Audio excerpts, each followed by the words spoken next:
서방님, 제발 이제 그만두세요. 벌써 사경입니다. 촛불도 꺼질 때가 되었는데 어찌 예순을 넘긴 몸으로 밤새 이러실 수 있단 말입니까? 저는 더는 견디지 못하겠습니다. 이것이 정이라면 차라리 정이 없는 편이 낫겠습니다. 이것이 사랑이라면 저는 그 사랑이 두렵습니다. 윤 씨는 이불 끝을 움켜쥔 채 숨죽여 울었다. 그러나 영감의 눈은 이미 사람의 것이 아니었다. 그날 밤 윤 씨는 똑똑히 보았다. 욕망에 번들거리던 눈동자가 뒤집히고 입가에 하얀 거품이 맺히는 것을. 그리고 깨달았다. 자신을 지옥으로 몰아넣은 것은 남편의 늙은 몸이 아니라 이 집 깊숙한 곳에 감춰진 더 끔찍한 비밀이었다는 것을. 옛날 경상도 어느 고을에 홀로 된 여인이 있었다.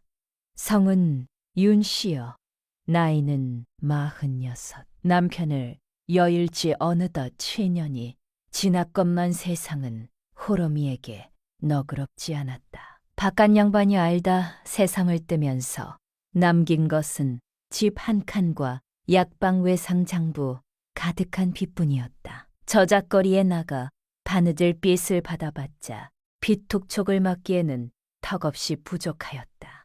자식들을 모두 출가시키고 나니 빈집에 홀로 남겨진 신세였다. 딸아이는 사위와 함께 멀리 전주 쪽에 살았는데 어미 걱정에 편지를 보내올 때마다 마지막 줄에는 언제나 같은 말이 적혀 있었다. 어머니도 좋은 분 만나 의지하고 사셨으면 합니다. 어미가 홀로 계신 것이 마음에 걸려 밤잠을 못 이루겠습니다. 처음에 윤 씨는 그 말을 흘려들었다. 하지만 빚톡촉이 다시 찾아오던 날, 그리고 그 다음 날도 또 그 다음 날도 찾아오던 날, 윤 씨는 딸아이의 편지를 꺼내 다시 읽었다. 그런 윤 씨에게 중매쟁이가 찾아온 것은 늦가을 국화가 지던 무렵이었다. 상대는 그 고을에서 모르는 이가 없는 향리 엄판석 영감이었다. 나이는 62, 관아의 세목을 관장하고 고을 백성의 토지를 다스리는 자리에 있으니 재산이며 위세가 여느 양반 못지않았다. 게다가 60이 넘었다고는 믿기 어려울 만큼 허리가 곧고 멀리술이 풍성하였으며 첫 아내와 사별한 뒤로도 의연하게 집안을 꾸려왔다 하여 마을 사람들 사이에서 평판도 좋았다. 중매 이야기가 돌자 동네 안악들은 윤 씨를 붙잡고 저마다 한마디씩 하였다. 이분 맞이하면 남은 삶은 걱정 없겠네. 새도 좋고 재물 좋고 인심 좋은 분이 어디 또 있겠어. 영감 밑에서 일하는 백성들 중에 욕하는 사람 하나 없다오. 고을에서 공정한 사람을 꼽으라 하면 첫 손가락이 엄판석 영감이라고들 하였다. 한 노인이 무언가 말을 꺼내려다가 옆 사람이 팔을 잡아당기는 바람에 그냥 입을 다물었다. 무슨 말이었는지 윤 씨는 알 수 없었고 사실 그때는 그다지 신경 쓰이지도 않았다. 중매쟁이가 돌아간 뒤 예기치 않은 방문객이 찾아왔다. 윤 씨가 대문을 열자 서 있는 것은 낯선 중년의 여인이었다. 눈빛이 어딘지 불안하였고 입술을 자꾸만 깨물었다. 저기 혹시 영감댁에 들어가실 분이 윤 씨 댁이신지요? 저는 전실댁에 먼 친척되는 사람인데요. 드릴 말씀이 있어서. 여인이 말을 이으려는 순간 골목 어귀에서 발자국 소리가 들렸다. 두 사람이 동시에 돌아보았다. 영감이 먼 발치에서 걸어오고 있었다. 여인의 얼굴이 순식간에 굳었다. 저기 전실댁 큰 몸이 워낙 약해서 마지막 해에는 여인은 그 말만 남기고 황급히 골목 뒤편으로 사라져버렸다. 전실댁은 몸이 워낙 약해서 그 말이 채 끝나지 않은 채 윤 씨의 귀 속에 남았다. 어딘가 걸리는 느낌이었지만 그날 저녁 영감이 가져온 비단 선물 보따리 앞에서 그 느낌은 쉽게 잊혔다. 그때만 해도 윤 씨는 알지 못하였다. 여인이 왜 그렇게 황급히 사라졌는지를. 영감이 두려워한 것은 죽음이 아니라 늙어가는 제 몸이었다는 것을, 그리고 그 두려움이 훗날 한 여인의 밤을 지옥으로 만들 것이라는 것을. 윤 씨의 친구들이 모인 자리에서 엄판석 영감은 여인의 손등을 두 손으로 감싸쥐며 말하였다. 이 사람이 내 마지막이자 첫사랑이요. 웅성거림과 함께 부러움 섞인 웃음소리가 터져나왔다. 복도참 지지리도 많은 년 전생에 나라를 구했겠구먼. 친구 복녀가 옆구리를 찌를 때마다 윤 씨는 수줍은 척 얼굴을 붉혔다. 하지만 그때는 몰랐다. 뜨거움이 사람을 태워 죽일 수도 있다는 것을. 혼례는 조용히 치러졌다. 첫날 밤 붉은 촛불이 타오르는 신방에서 윤 씨는 엄판석 영감과 마주 앉아 합끝내를 치렀다. 잔을 나눌 때까지만 해도 분위기는 나쁘지 않았다. 영감은 도포자락을 여미며 낮은 목소리로 속삭였다. 임자, 나는 아직 청춘이야. 오늘 밤 임자 혼을 쏙 빼놓을 거야. 그 말이 농담인 줄만 알았다. 저 늙은이의 허품이려니 여겼다. 하지만 등잔불이 낮아지던 그 순간, 세수를 마치고 나온 영감의 눈빛을 본 순간, 조금 전까지 잉자하게 웃던 신사는 온데간데 없고 먹이를 노리는 굶주린 짐승이 그 자리에 서 있었다. 방 안에서는 문설주가 흔들리는 소리와 윤 씨가 삼키는 울음만이 남았다. 밤 이후 윤 씨는 촛불이 꺼지는 것보다 촛불이 다시 켜지는 것이 더 무서워졌다. 혼이 난 지 사흘째 되던 날, 윤 씨는 처음으로 도망칠 생각을 하였다. 하지만 어디로 간단 말인가. 딸아이에게 가자니 사위의 얼굴이 눈에 받쳤다. 이제 겨우 혼이 난 어미가 보름도 안 되어 남편 집에서 도망쳐왔다는 소문이 나면 딸아이가 어떻게 고개를 들고 살겠는가. 친정 오라비에게 가자니 그 집은 이미 그 집 살림이 빠듯하였다.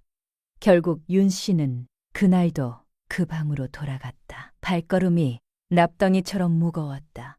채 2시간도 지나지 않아 등 뒤에서 뜨거운 기운이 다시 느껴졌다. 잠결에 들려오는 목소리는 소름 끼치도록 낮고 끈적했다. 임자, 한 번만 더 하자. 몸이 아주 불덩이야. 서방님, 지금 새벽이에요. 저 피곤해 죽겠어요. 윤 씨가 손을 뿌리치며 정색하였다. 그런데 영감의 반응은 상상을 초월하였다. 당신 지금 나를 무시하는 거요. 내가 늙었다고 무시하는 거냐고. 나는 아직 한창이야. 당신이 내 길을 받아줘야 내가 더 젊게 설 것 아니여. 영감은 막무가내였다. 거부할수록 오기가 생기는지 더 거칠게 달려들었다. 이건 부부의 정이 아니었다. 자신의 건재함을 확인받고 싶어하는 늙은이의 비틀린 집착일 뿐이었다. 옆방에 들릴까봐 비명도 지르지 못하고 입술만 깨물었다. 수치스러웠다. 비명을 질러봤자 들을 사람도 없었다. 몸 깊은 곳에서 날카로운 통증이 올라와 눈물이 찔끔 났다. 그런데 아랫목에 걸터앉아 담뱃대를 물던 영감이 윤 씨를 돌아보며 내뱉은 말은 귀를 의심케 하였다. 임자, 해 뜨는 거 보니까 또 기운이 솟네. 밥 먹기 전에 딱 한 번만 더 할까? 이번엔 진짜 부드럽게 해줄게. 윤 씨는 그 순간 눈앞의 영감이 사람이 아니라 지옥에서 올라온 악귀처럼 보였다. 이 혼인, 뭔가 단단히 잘못되었다는 불길한 예감이 척추를 타고 싸늘하게 내려왔다. 그리고 그 예감은 단 한 번도 들리지 않았다. 날 저녁 산에는 자라탄이 올랐다. 노릇하게 끓여진 자라가 뚝배기 안에서 기름기를 쥐어 흘리고 있었고, 그 옆에는 핏빛처럼 붉은 녹용주가 한 사발 가득 담겨 있었다. 보기만 해도 속이 느글거렸다. 자라탕의 냄새가 코를 찌를 때마다 밑바닥에서 구역질이 올라왔다. 하지만 영감은 입맛을 다시며 젓가락을 바쁘게 놀렸다. 자, 임자도 이거 받아 먹어. 이게 자락골이야. 남자는 힘, 여자는 피부. 아, 해봐. 영감이 들이미는 젓가락 끝에는 검게 물든 자락꼬리가 대롱거리고 있었다. 거절할 수 없었다. 거절하면 또 그 타령이 시작될 터이니. 윤 씨는 억지로 입을 벌려 그 비릿한 살덩이를 삼켰다. 목구멍으로 넘어가는 느낌이 꼭 살아있는 뱀을 삼키는 것 같았다. 영감은 만족스러운 듯 껄껄 웃으며 자신의 사발에 녹용주를 가득 따르고는 단숨에 들이켰다. 붉은 술방울이 영감의 입가로 흘러내렸다. 좋다. 역시 사내는 이걸 먹어줘야 해. 임자, 오늘 밤 기대해. 밥알이 모래알처럼 씹혔다. 자라탕의 뜨거운 김이 얼굴을 덮쳐왔다. 김이, 저 붉은 술이 오늘 밤 다시 자신을 향해 달려올 것임을 윤 씨는 이미 알고 있었다. 설거지를 하는 윤 씨의 등 뒤 트림 소리가 들렸다. 찬물에 손을 담그며 윤 씨는 생각하였다. 언제부터인가 윤 씨는 차가운 것을 좋아하게 되었다. 차가운 물, 차가운 바람, 뜨거운 것은 모두 그 영감의 것이었다. 마을 사람들은 경상도 이 고을에서 손꼽히는 향리 영감의 안채에 사는 윤 씨를 보고 팔자가 본따 하였다. 사랑채와 안채가 따로 있는 기와 집이었으며 없는 게 없는 곳간에 솜씨 좋은 몸종까지 딸려 있었다. 안에서 무슨 일이 벌어지는지 아무도 몰랐다. 안다고 해도 누가 향리 영감 앞에 나서겠는가. 그 고을에서 영감의 눈밖에 나면 전답 문서가 뒤바뀌고 세금이 늘었다. 모두가 알고 모두가 모른 척하였다. 그것이 이 고을의 오래된 법도였다. 재혼한 지 한 달도 채 되지 않아 윤 씨는 세상과 철저히 격리되기 시작하였다. 대문 밖을 나서려 하면 영감이 먼저 알아채고 막아섰다. 여자가 혼인을 하였으면 서방수발을 들어야지 어딜 함부로 나서려 하오. 친구 복녀가 안부 편지를 보내오면 영감은 그 편지를 중간에서 가로치고는 내동대기 쳤다. 과부들이 모여서 뭘 하겠어. 내 마누라 물들이지 말라고 해. 그런데 어느 날 복녀의 편지가 두 번째로 왔다. 영감이 그것을 먼저 읽고 나서 윤 씨에게 집어 던졌다. 눈물 자국이 번진 복녀의 편지에는 이런 말이 적혀 있었다. 내 글씨가 왜 이렇게 떨리느냐? 정말 괜찮은 게 맞느냐? 내가 직접 찾아가야 할지 고민 중이다. 답장 제발 해라. 글씨를 읽고 나서야 윤 씨는 비로소 알았다. 자신의 손이 떨리고 있었다는 것을. 그리고 그 떨림이 편지에까지 새어나갔다는 것을. 편지 조각이 마루바닥에 흩어졌지만 그보다 더 산산조각 난 건 윤 씨의 자존심이었다. 복녀에게 진실을 말할 수 없었다. 복녀가 찾아왔다가 영감에게 잡히면 어떻게 되겠는가? 이 집에서 진실은 누군가를 지키는 것이 아니라 누군가를 해치는 무기가 될 수 있었다. 딸아이가 걱정되어 편지를 보내오면 영감은 윤 씨 옆에 딱 붙어 앉아 편지를 먼저 읽고 나서야 돌려주었다. 답장을 쓸 때도 어깨 너머로 내려다보며 한 글자 한 글자 감시하였다. 힘든 내색이라도 할까봐 윤 씨의 팔을 꼬집으며 눈을 부라렸다. 어머니, 안색이 왜 그러세요? 어디 편찮으세요? 새아버지는 잘 대해주시지요.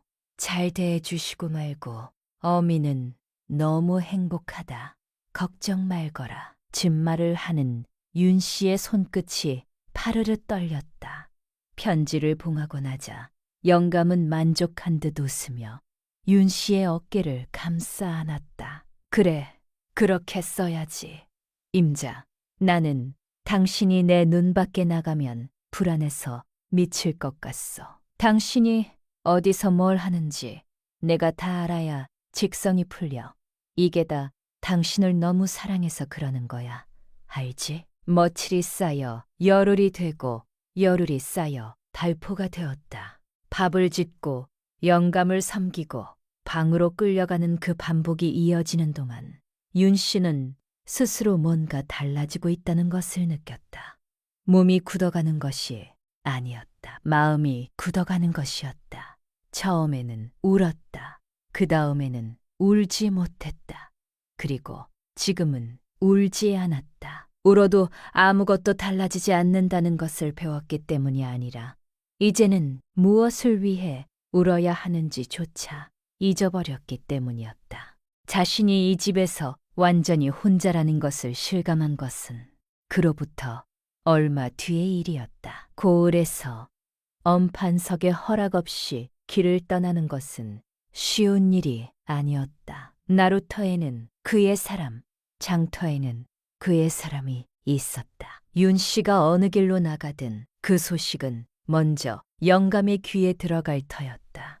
이것이 이 집의 진짜 감옥이었다. 철창도 없고 자물쇠도 없었지만 이 기와집은 윤 씨가 도망칠 수 없는 가장 완벽한 감옥이었다. 꽃이 피는 봄에도, 매미가 우는 여름에도, 낙엽이 지는 가을에도 윤 씨는 이 기와집 안에서 그 자리를 맴돌았다. 마당을 쓸고 밥을 짓고 영감을 섬기고 방으로 끌려가고 또 마당을 쓸고 그 반복이 윤 씨의 하루였다. 윤 씨는 그날 밤 잠들지 못하고 천장을 올려다보았다.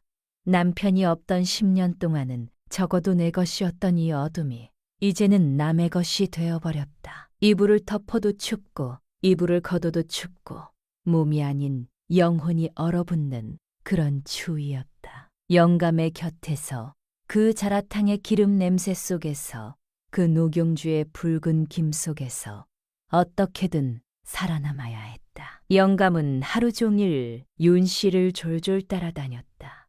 설거지를 할 때도 마당을 쓸 때도 어김없이 손가락을 까닥거렸다. 임자, 그만하고 이리 와봐.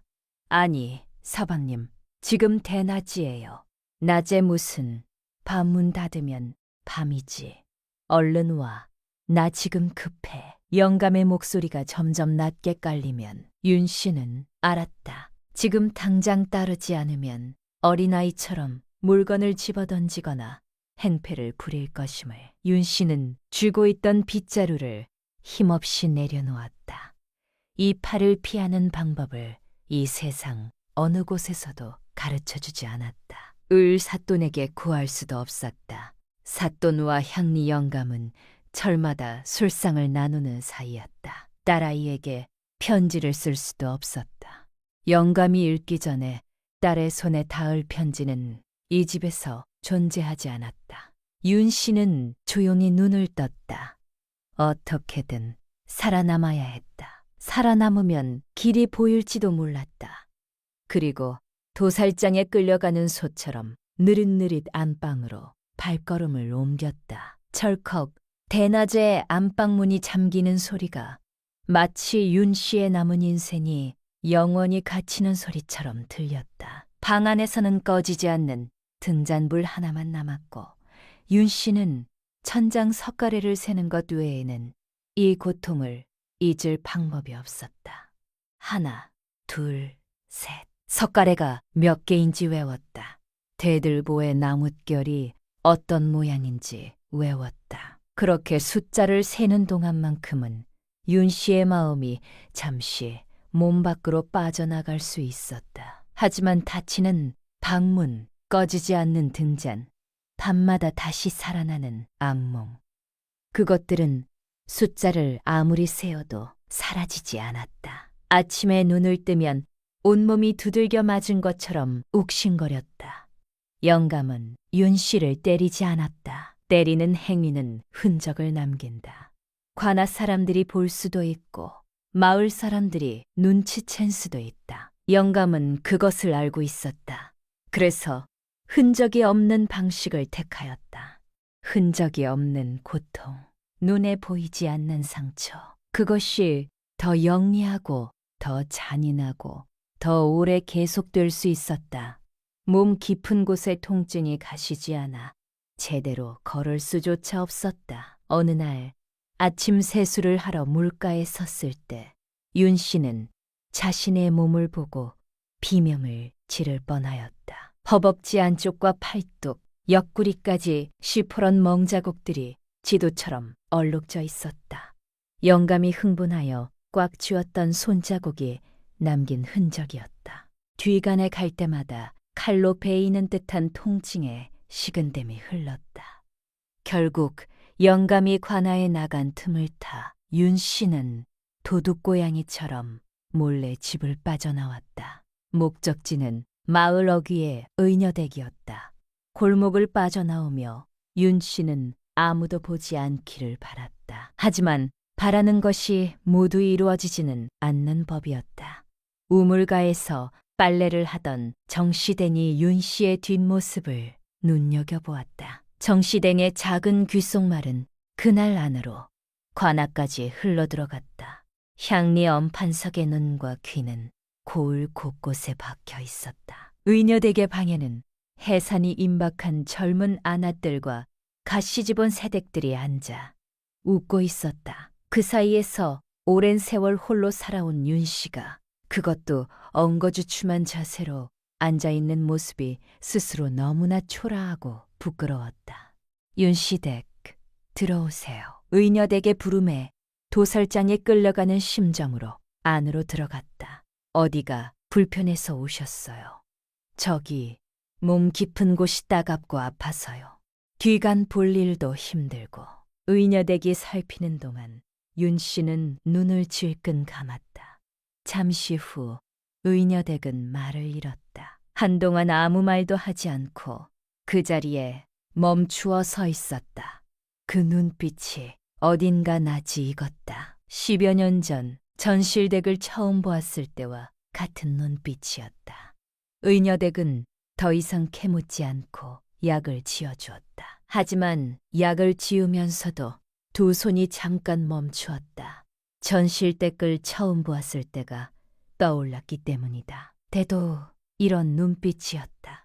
말없이 앉아서 고개를 숙이고 어디가 아픈지 묻기도 전에 이미 모든 것을 알고 있는 듯한 그 눈빛. 의녀댁은 한숨을 삼키고 약봉지를 건네면서 눈을 내리깐 채 한마디를 얹었다. 몸이 이리 되려면 보통 일이 아니었을 텐데요. 두 사람 사이에 무거운 침묵이 내려앉았다. 그 침묵이 어떤 말보다 더 많은 것을 담고 있었다. 의녀댁은 더 물어보지 않았다. 물어봐야 소용없다는 것을 알기 때문이었다. 10여 년 전에도 그랬다. 전실댁에게 물었을 때도 그분은 괜찮다고만 하였다. 그리고 이듬해 봄에 세상을 뜨셨다. 당분간은 절대 안 됩니다. 속이 썩어 올라올 수 있어요. 최소한 보름은 쉬셔야 해요. 윤 씨는 도망치듯 의녀댁을 빠져나왔다.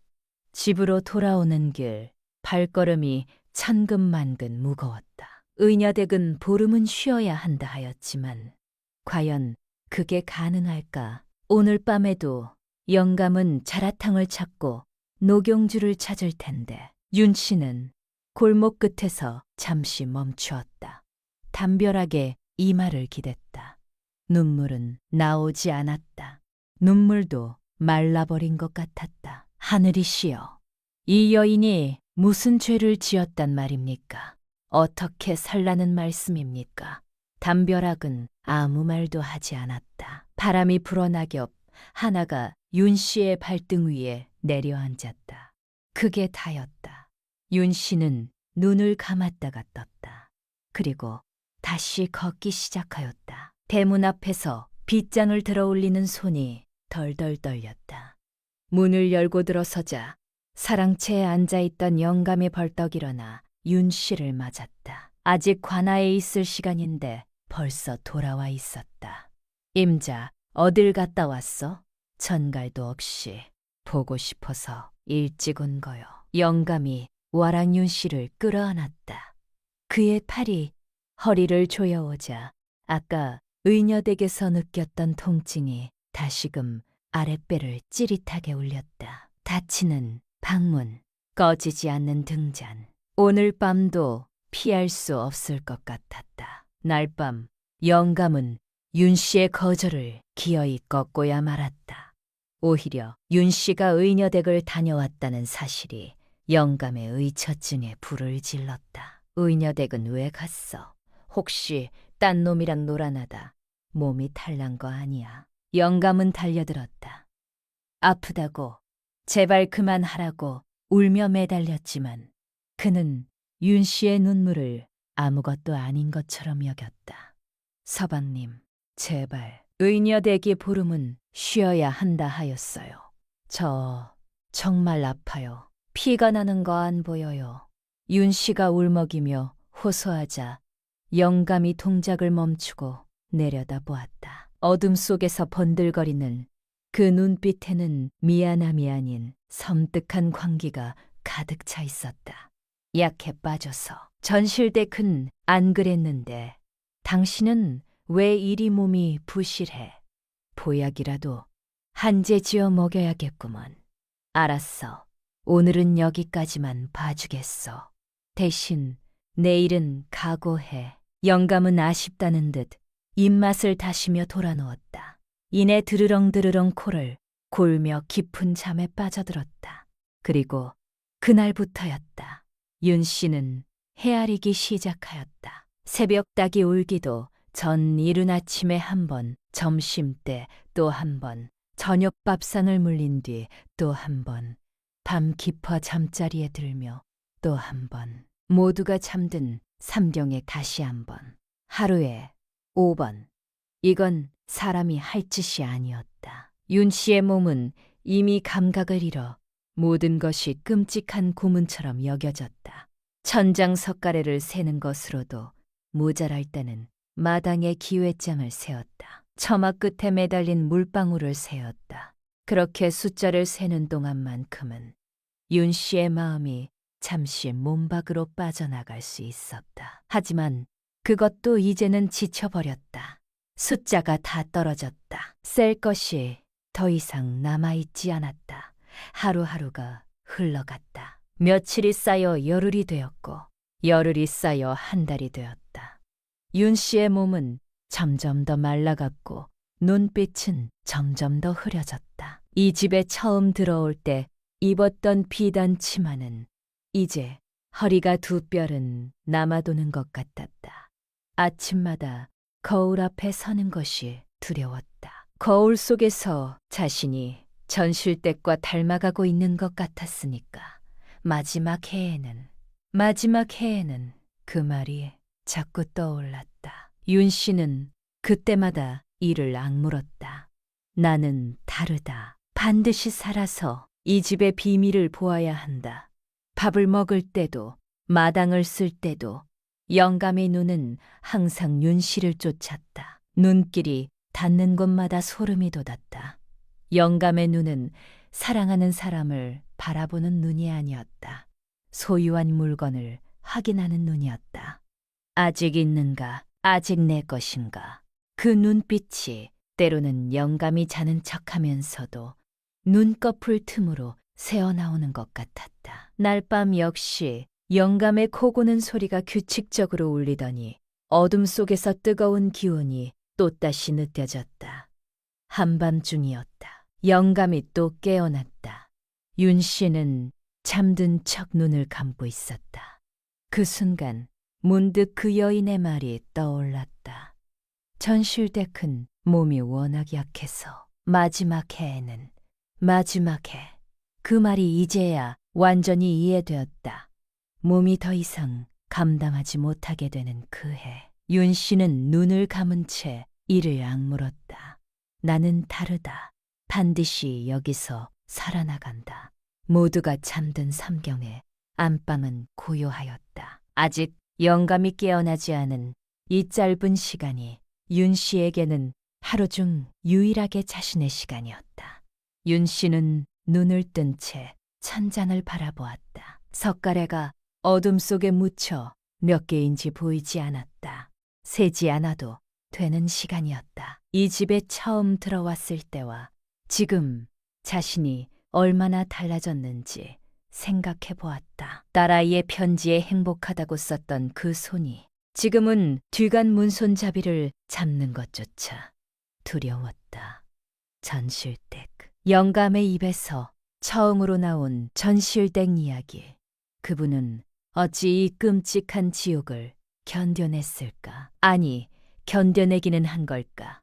그분도 매일 자라탕을 먹었을 것이다. 그분도 매일 노경주 냄새를 맡았을 것이다.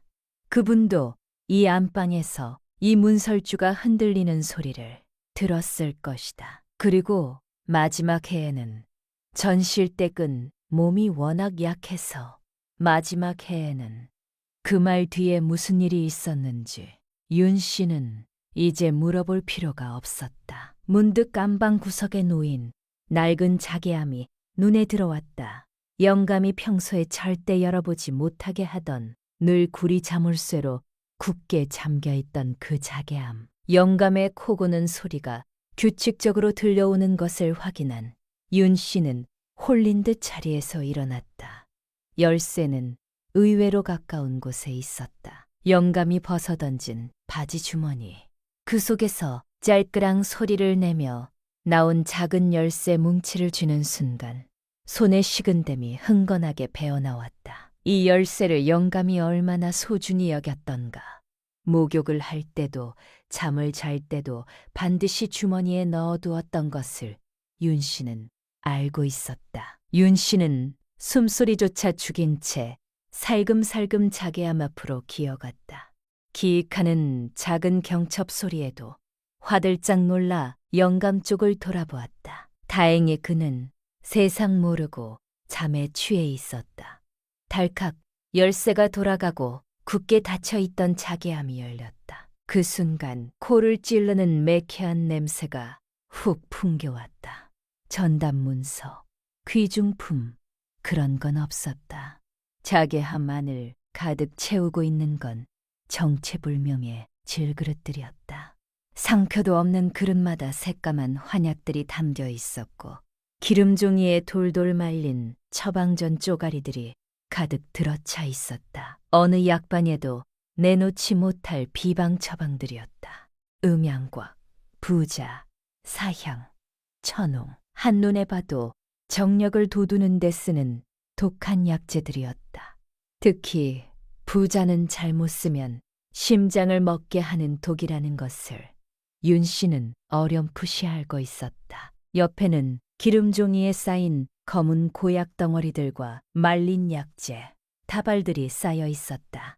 약방을 차려도 될 만큼 엄청난 양이었다. 이건 정이 아니라 약물 중독이었다. 그러나 그것보다 윤 씨의 손을 더 먹게 한 것이 있었다. 약그릇들을 하나씩 드러내자 그 아래에 낡은 비녀 하나가 깔려 있었다. 자개를 박은 옛 비녀였는데 오래 쓰지 않아 빛이 바랬고 한쪽 끝이 살짝 부러져 있었다. 누군가 오래도록 꽂고 다녔던 흔적이 역력하였다. 윤 씨는 그것이 누구의 것인지 알 수 없었지만 왜인지 손끝이 차갑게 식었다. 그리고 그 비녀 옆에서 낡은 일기첩 한 권이 나왔다. 표지가 다해지고 너덜너덜한 한지 서찰 묶음이었다. 꾹꾹 눌러 쓴 글씨가 눈동자를 사로잡았다. 다음 사람에게 남기는 경고장, 전실대기의 글씨였다. 첫 장을 넘기려는 그 순간이었다. 물 줘. 침상 쪽에서 영감의 잠꼬대 소리가 들렸다. 화들짝 놀란 윤 씨는 일기첩을 엉겁결에 품속에 구겨 넣고 자개암을 급히 닫았다. 자물쇠를 채우려는데 손이 너무 떨려 열쇠가 자꾸 헛돌았다. 영감이 뒤척이며 상체를 일으키려는 기척이 느껴졌다. 결국 자물쇠는 잠기지 않은 채였다. 열쇠를 바닥에 떨어진 영감 바지 주머니에 대충 쑤셔 넣었다. 여보, 물 좀 달라니까. 여기 여기 있어요. 윤 씨가 건넨 물사발이 파르르 떨렸다. 영감은 반쯤 눈을 뜨고 윤 씨를 훑어보더니 자개암 쪽으로 눈길을 돌렸다. 윤 씨의 심장이 멎는 것 같았다. 영감의 눈이 자개암 자물쇠에 잠깐 머물렀다가 다시 윤 씨를 향했다. 왜 안 자고 서성거려? 어디 아파? 아니에요.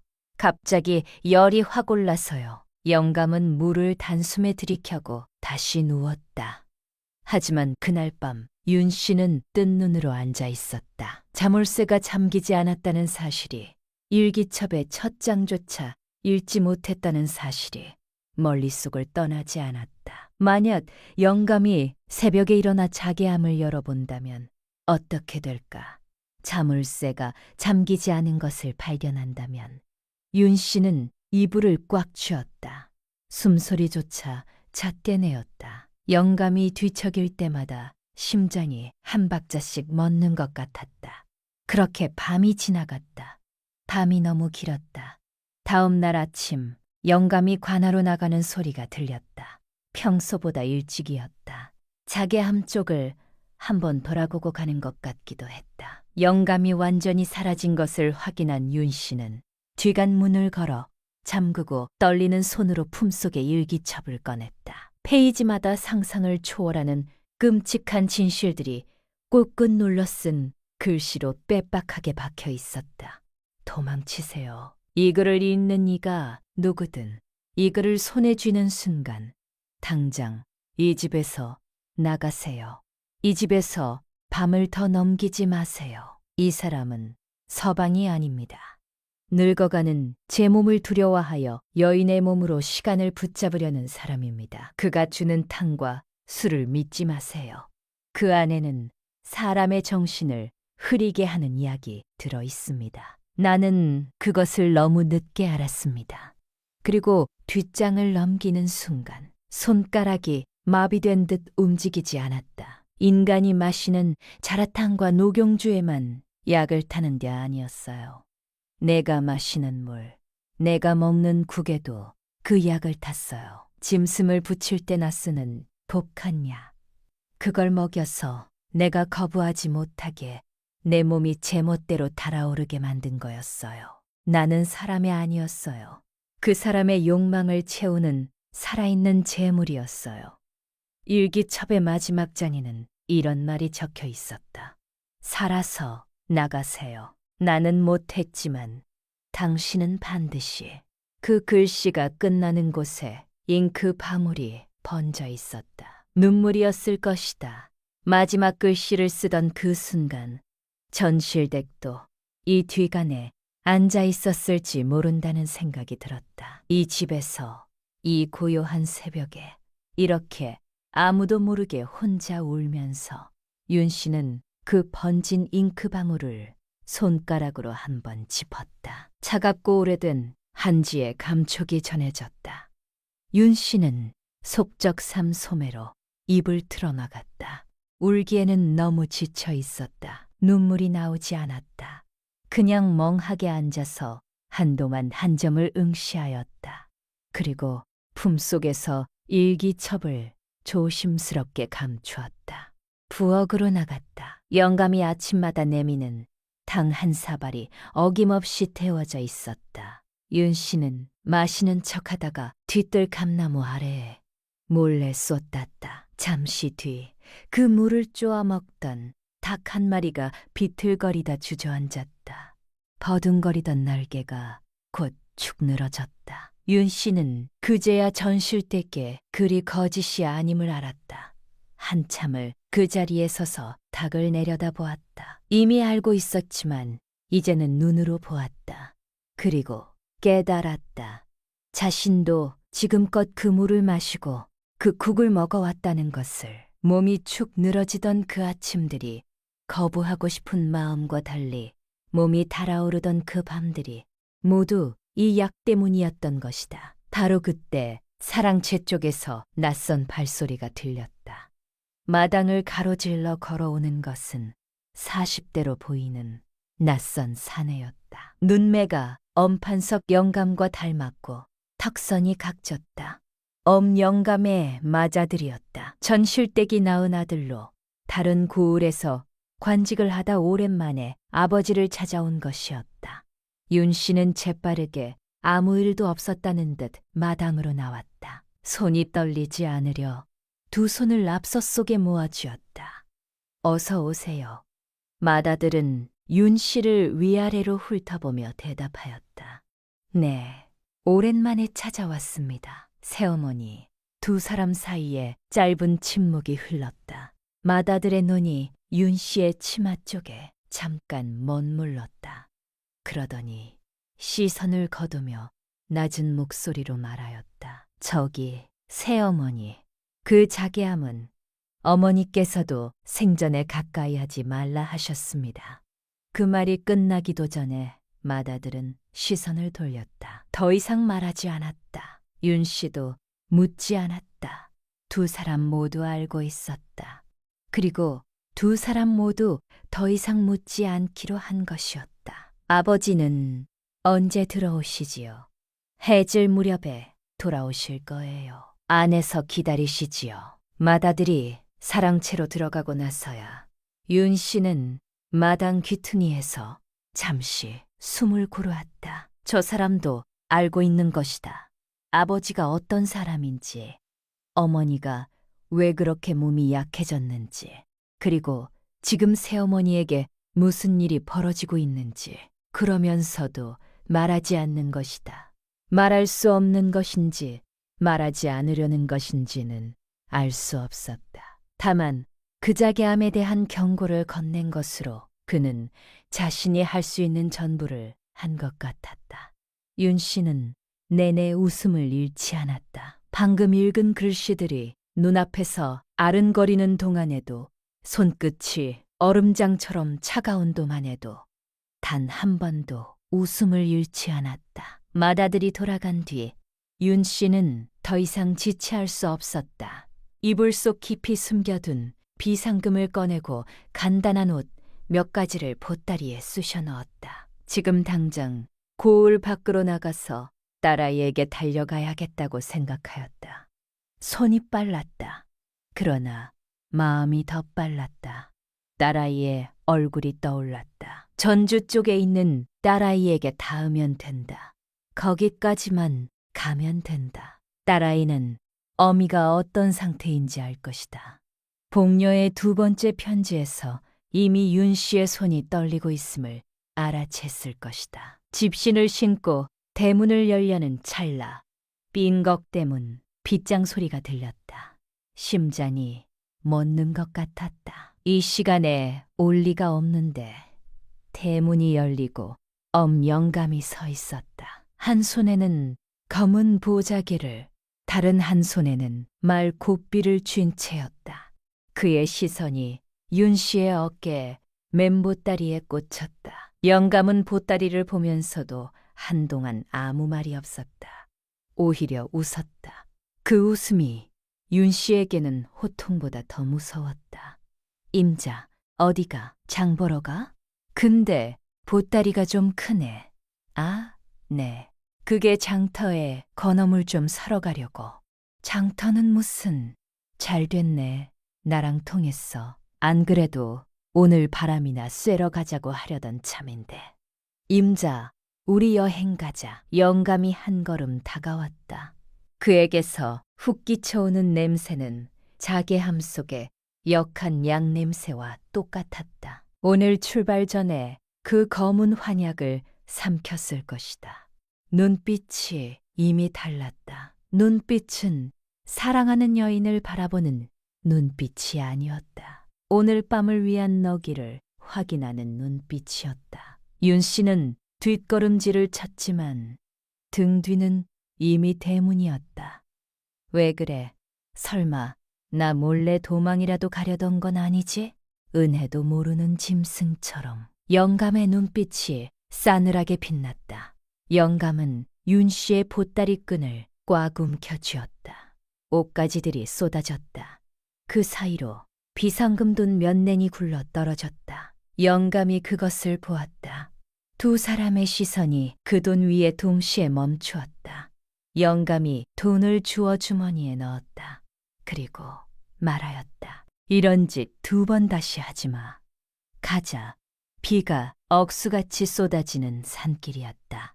말의 콧간이 흰 연기처럼 피어올랐다. 수레바퀴는 진흙을 튀기며 돌부리에 부딪혔고 영감에 젖은 도포 자락은 빗물에 달라붙어 있었다. 번개가 칠 때마다 영감의 얼굴은 잠깐씩 푸르게 드러났다. 그 얼굴은 산 사람의 얼굴이라기보다 이미 약에 잡아먹힌 귀신의 얼굴에 가까웠다. 서방님, 제발 속도 좀 줄여요. 비가 이렇게 오는데. 윤 씨가 공포에 질려 술의 손잡이를 꽉 움켜쥐자 영감은 오히려 채찍을 더 세게 올리며 웃었다. 하하, 사고가 왜 나? 임자, 느껴봐. 말이 빗물을 가르고 나가는 이 힘을. 지치지 않는 힘. 이게 바로 나야. 영감은 정상이 아니었다. 출발하기 전 수레 안에서 급하게 삼킨 그 검은 환약들이 효과를 발휘하는 것 같았다. 그의 얼굴은 시뻘겋게 달아올라 있었고 눈동자는 초점을 잃은 채 앞만 응시하였다. 수레 안에서도 영감의 불길한 손길이 멈추지 않는 동안 윤 씨는 눈을 질끈 감았다. 자괴함 속의 부자, 잘못 쓰면 심장을 먹게 한다던 그 검은 약. 만약 그것을 영감의 녹용주에 한 알만 더 넣는다면. 윤 씨는 곧장 고개를 흔들었다. 그러면 나도 저 영감과 같은 사람이 된다. 창밖으로 번쩍하고 번개가 내리꽂혔다. 윤 씨는 눈을 감은 채 생각하였다. 지금 이 수레 안에서 내릴 수 있는 방법은 없었다. 뛰어내리면 이 속도에 죽거나 다친다. 소리를 질러봐야 빗소리에 묻힌다. 그렇다면 남은 방법은 하나였다. 도착해서 살아남는 것. 어떻게든 살아서 이 농막에서 나오는 것. 윤 씨는 품속의 일기첩을 손으로 더듬었다. 살아서 나가세요. 나는 못했지만 당신은 반드시. 그 말이 선명하게 떠올랐다. 반드시. 얼마나 달렸을까. 수레는 진창이 된 산길로 덜컥거리며 들어섰다. 사람이라고는 찾아볼 수 없는 숲속의 덩그러니 서 있는 낡은 농막 하나가 나타났다. 처마 밑에서 고인 빗물이 뚝뚝 떨어졌다. 오래된 소나무들이 바람에 삐걱거렸다. 산짐승의 울음소리가 어딘가에서 들렸다 사라졌다. 다 왔어. 여기가 우리의 천국이야. 아무도 방해 안 해.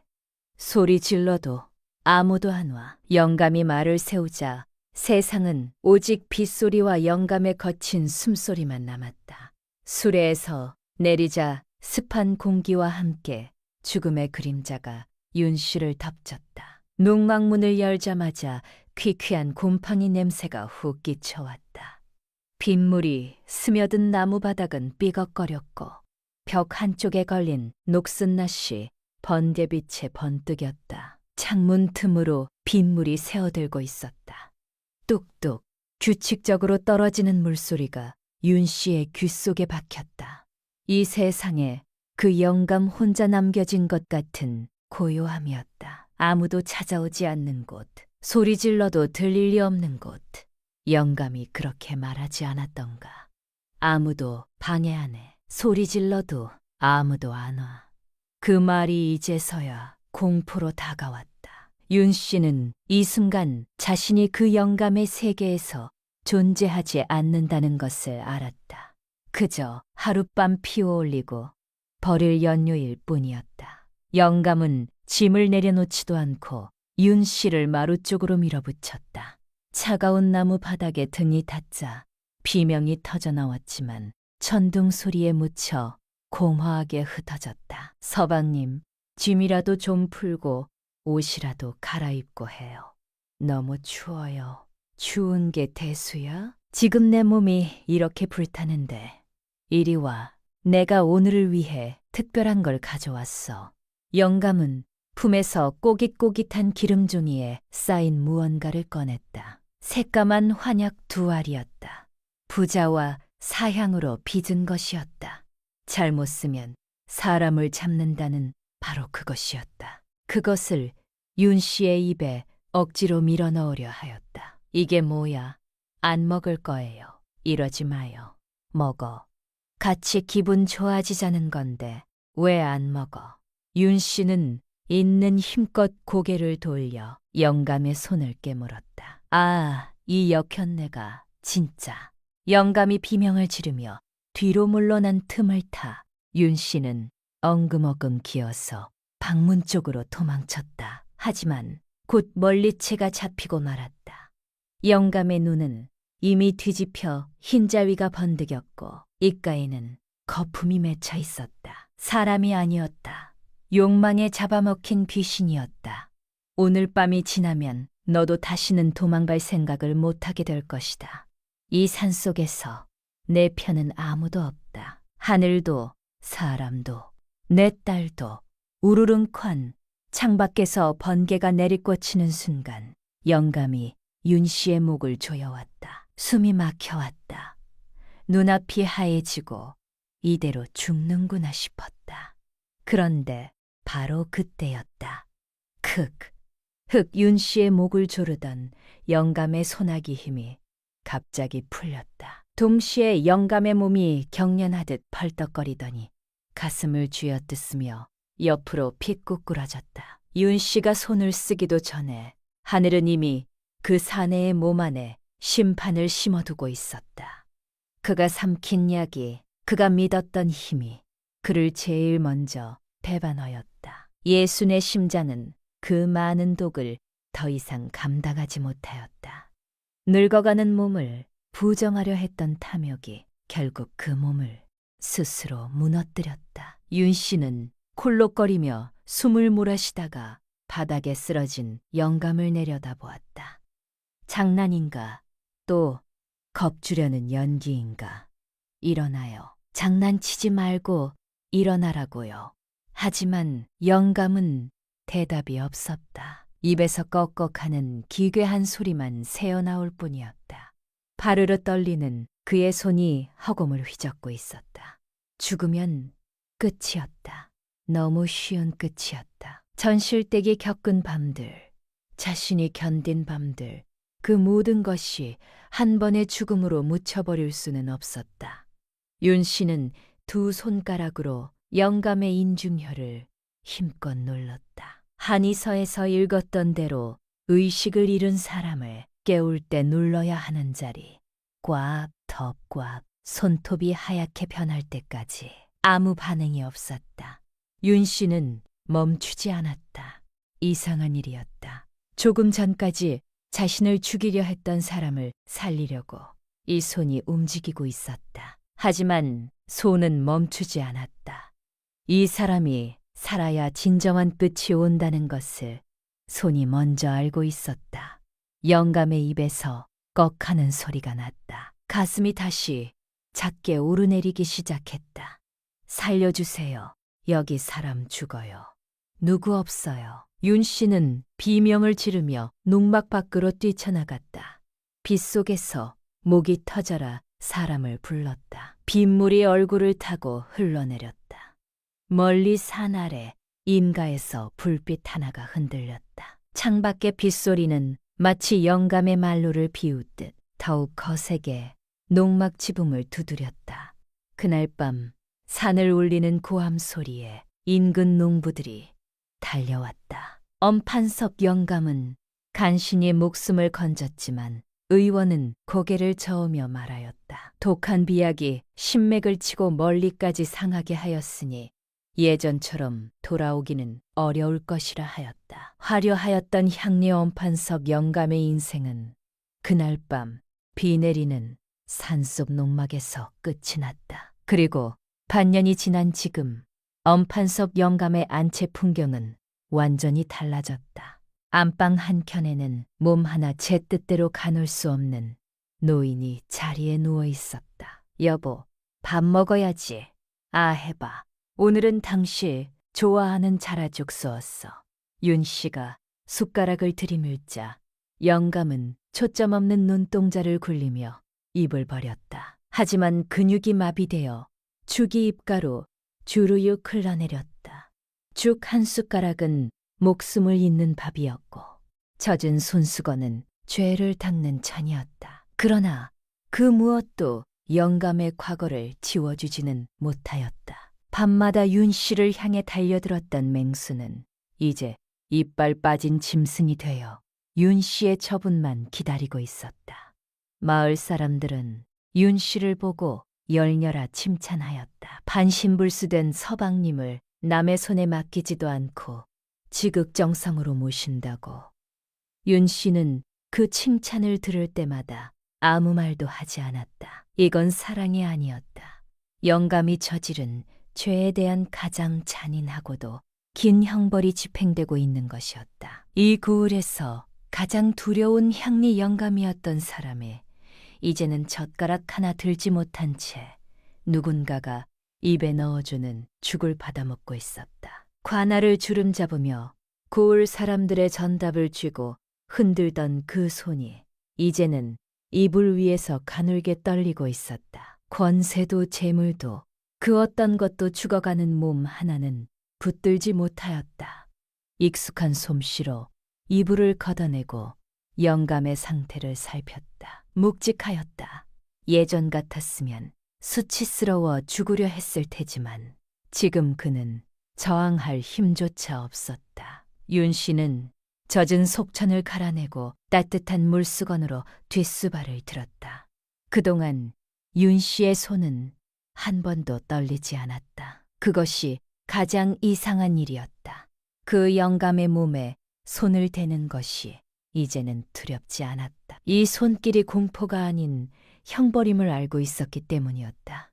처음 며칠 동안 윤 씨의 손은 떨렸다. 미움 때문인지 연민 때문인지 알 수 없었다. 그러나 시간이 흐르자 손은 익숙해졌다. 익숙해질수록 윤 씨는 더 분명히 알았다. 이것은 사랑도 용서도 아니었다. 윤 씨는 숟가락을 들어 영감의 입에 죽을 한 숟가락 넣어주었다. 또 한 숟가락, 또 한 숟가락.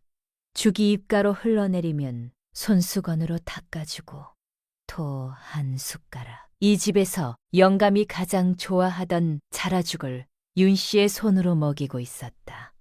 그게 무엇을 뜻하는지 두 사람 모두 알고 있었다. 서방님, 오늘도 잡수셨으니 기운이 나시겠지요. 드시고 싶은 게 있으시면 말씀만 하세요. 어디 가실 데가 있으시면 업어서라도 모셔다 드리지요. 윤 씨의 말투는 더없이 공손하였다. 하지만 그 한마디 한마디가 영감의 가슴에 못을 박는 소리처럼 들렸을 것이었다.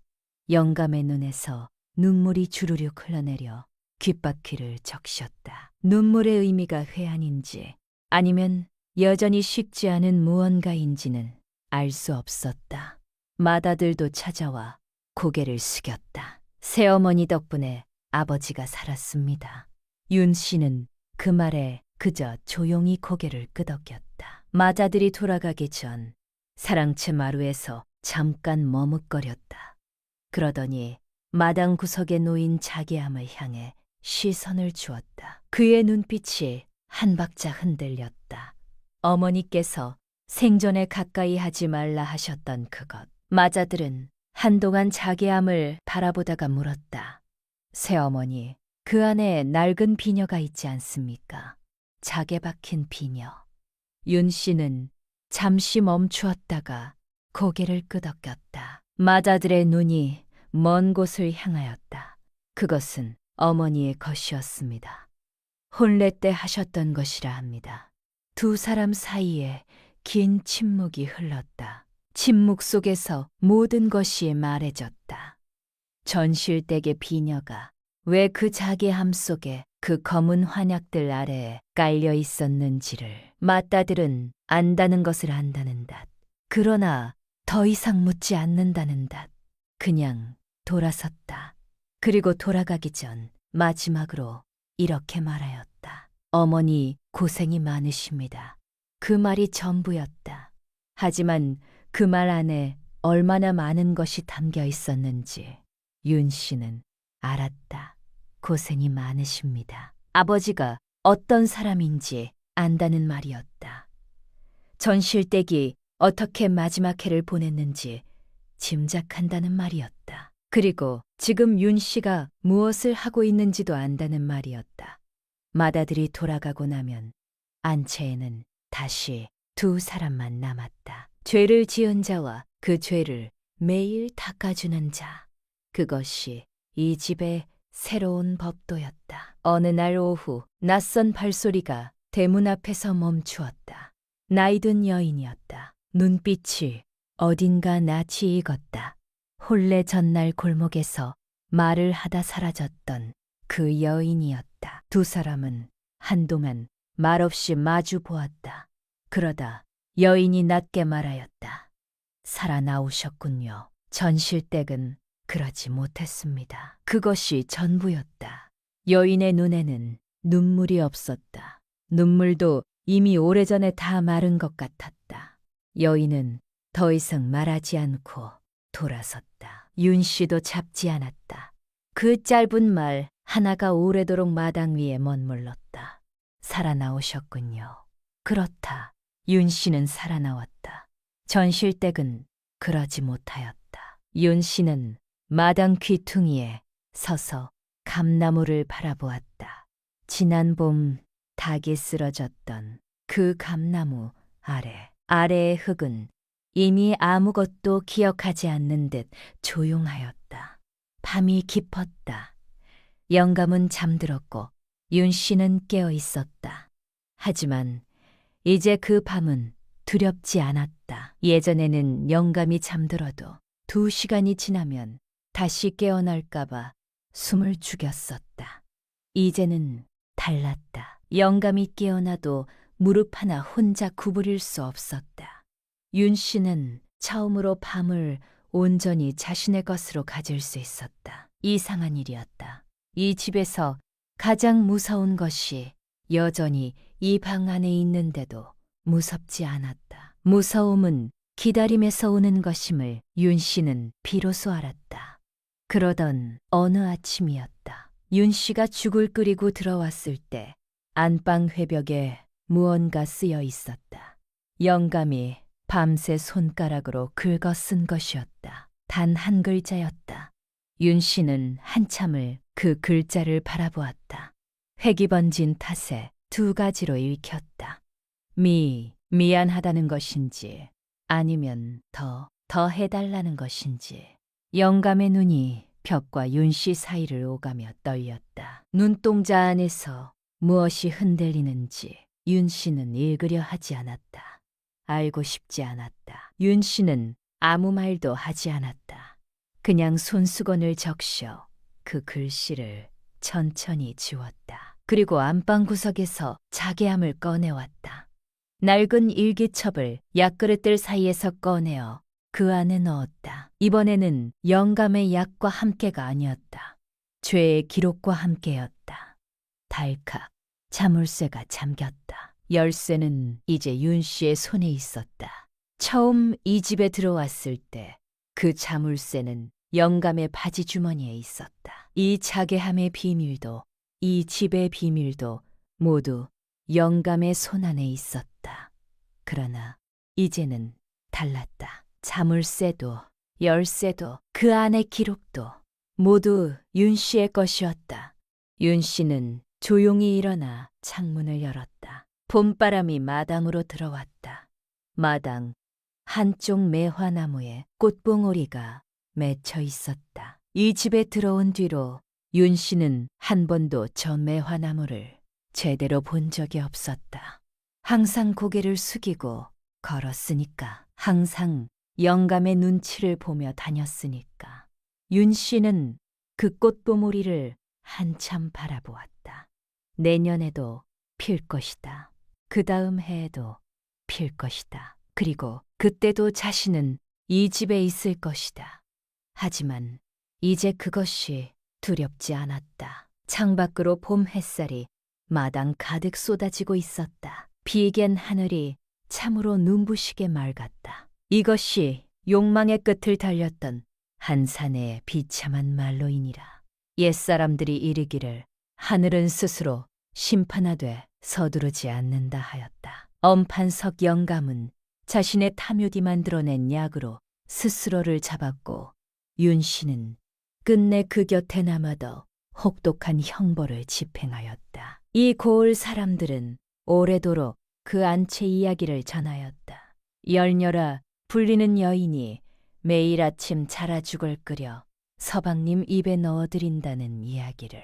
하지만 그 죽 사발을 들고 안방으로 들어가는 윤 씨의 눈빛이 어떠했는지는 본 이가 없었다. 이 세상에 가장 긴 형벌은 칼이 아니라 손수건이요. 가장 무거운 감옥은 쇠창살이 아니라 죽사발이었음을 이 이야기는 말하고 있을 뿐이다. 영감은 죽는 날까지 자신이 그토록 괴롭혔던 여인의 손길, 없이는 물 한 모금도 마실 수 없는 감옥에 갇힌 것이었다. 자물쇠가 다시 열리는 날이 올 것인지 아니면 영감이 눈을 감는 날까지 영원히 잠긴 채로 남을 것인지 이 이야기를 전하는 이도 알지 못하노라. 이 이야기가 어느 골 어느 사랑방에서 처음 전해졌는지는 알 수 없다. 다만 이 이야기를 들은 이들은 저마다 같은 말을 하였다고 전해진다. 참 딱한 일이다. 하지만 그 다음에는 대부분 이런 말을 덧붙였다. 그래도 마지막은 하늘이 심판하였으니 다행이다. 하늘이 심판하였으니 그 말이 과연 위로가 되는지 아니면 윤 씨가 겪은 밤들을 너무 쉽게 지나치는 말인지는 이 이야기를 전하는 이도 알지 못하노라.